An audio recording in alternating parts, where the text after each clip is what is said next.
जय श्री राम। नमस्ते श्रोताओं। इस कहानी में मैं आपको रामायण की कथा में माता सीता की कहानी सुनाने जा रही हूँ।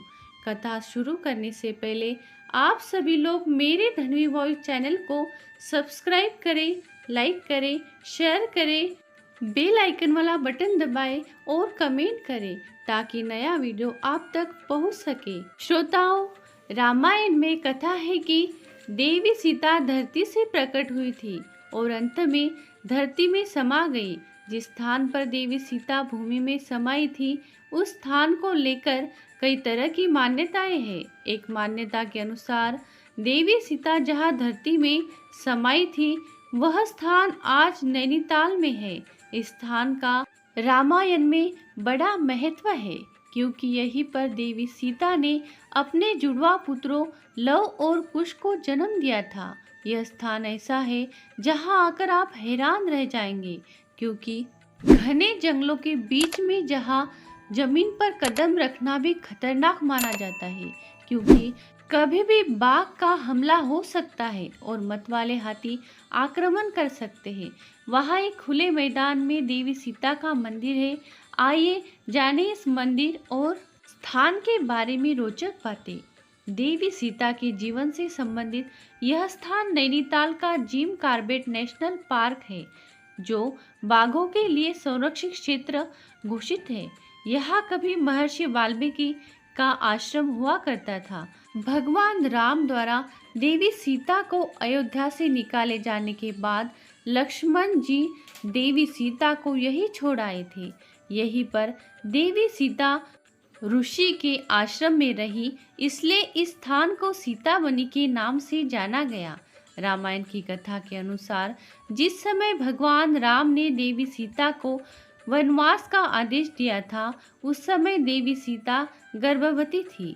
ऋषि वाल्मीकि के आश्रम में ही इन्होंने अपने जुड़वा पुत्रों को जन्म दिया था और इनका पालन पोषण किया था। इस घटना की याद में सीतावनी में देवी सीता की प्रतिमा के साथ उनके दोनों पुत्रों को भी दिखाया गया है। सीतावनी का उल्लेख कई धर्म ग्रंथों में मिलता है। रामायण, स्कंद पुराण और महाभारत में भी इस तीर्थ के महत्व को दर्शाया गया है। महाभारत के 83वें अध्याय में वर्णित श्लोक संख्या 49 से 60 श्लोक तक सीतावनी का उल्लेख किया गया है। स्कंद पुराण में जिन सीतेश्वर महादेव की महिमा का वर्णन किया गया है वही यही विराजित है। स्कंद पुराण के अनुसार कौशिकी नदी, जिसे वर्तमान में कोशी नदी कहा जाता है, उसके बाईं ओर शेषगिरी पर्वत है। यह सिद्ध आत्माओं और गंधर्वों का विचरण स्थल है। इसी के पास स्थित है लक्ष्मणपुरा। लक्ष्मणपुरा वह स्थान बताया जाता है जहां लक्ष्मण जी देवी सीता को अपने रथ से उतारकर वन में छोड़ गए थे। तब उदास सीता ने वाल्मीकि ऋषि के आश्रम में शरण ली थी। आश्रम के पास ही रामपुरा नामक स्थान है। बताया जाता है कि यही वह स्थान है जहां लवकुश ने भगवान राम द्वारा छोड़ा गया अश्वमेध यज्ञ का घोड़ा पकड़ा था। माता सीता संग भगवान राम ने वैशाख मास में इसी स्थान पर महादेव का पूजन किया था। इसी कारण इस मंदिर को सीतेश्वर महादेव का मंदिर कहा जाता है। यहाँ स्थित मंदिर के पुजारी जी के अनुसार दो पहाड़ियों के बीच की खाई और खाई में स्थित कुंज की वह स्थान है जहाँ से माता सीता धरती में समा गई थी। पुजारी जी का कहना है कि देवी सीता की पुकार पर धरती माता ने पहाड़ी को दो भागों में चीर दिया था और देवी सीता को अपनी गोद में स्थान दिया। अभी भी सीतावनी में जल की 3 धाराएं स्थित है। इन्हें सीता, राम और लक्ष्मण धारा कहा जाता है।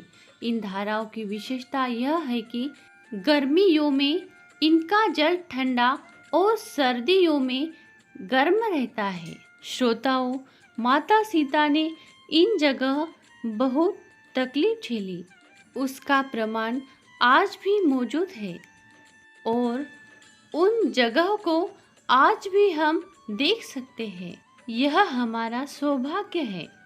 तो श्रोताओं, हमारे धन्वी वॉइस चैनल से हमेशा जुड़े रहिए।